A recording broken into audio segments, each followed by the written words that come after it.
Türkmenistanyň Mary welaýatynda adamlar gün saýyn itileşändigi aýdylýan azyk we mali krizisiniň arasynda gapsyndaky mallary şahsy ulaglaryny we gyzyl saýteplerini deger degmez bahadan satmaga başladylar. Hökümet mundan 3 hepde ozal turan tupanda ziýan ýeten jaýlarymyzy dikeltmäge kömek etmeýär. Yıkılan diwarlary, üçekleri öz hasabymyza galdyrmaly bolýarys. Munyň üstesine häkimetler ýardym etmekden geçen gaz, tok, agy suw töleglerini hem wagtynda geçirmegimizi talap edýärler. Çağlarymyza çörek, hastalarymyza derman almagyda pulumuz galmady diýip, gapsyndaky sygyryny satyp çykaran yerli ýaşaýjylaryň biri Azatlyň Bayramalydaky habarçysyna gurrun berdi.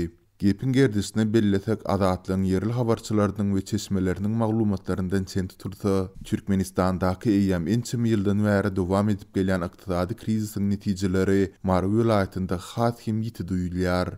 Günüwirin zerur haritlaryň bahalarynyň gymmatlamagy bilen yerli ilat bank hasaplaryna geçirilen zähmet haklaryny, pensiýa we beýleki kömek pullaryny nagdlaşdyryp bilmän kösenýär. Sol bir wagtda merkezi we yerli häkimetleriň 20 aprelde ýurdun gündogor sol sanda Mary sebitine gelen adam pidaly harasatyň weýrançylykly netijelerini aradan aýyrmakda ejir çeken ilaty häzir güneçelini gerekli ýardymy etmeýändigi hem bellenilýär.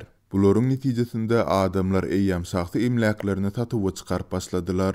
Emma haritler bazar wahasyndan has arzana satylýar. Marynyň mal bazarynda bir göleli sygyr 5400 manatdan bahalanýar. Pulsuzlukdan kösenýän adamlar iki arada kysanyp mallaryny deger degmeze 4000 manada, hatda ondan hem arzana satmaga razy bolýarlar diýip Azatlyň yerli habarçysy gurrun berdi.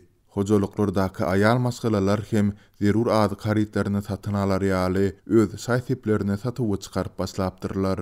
Bu ağırlıkda pulsuzlukdan kösenýän raýatlaryň käbiri gapsyndaky hususy ulagyny hem satmaga finansiýar.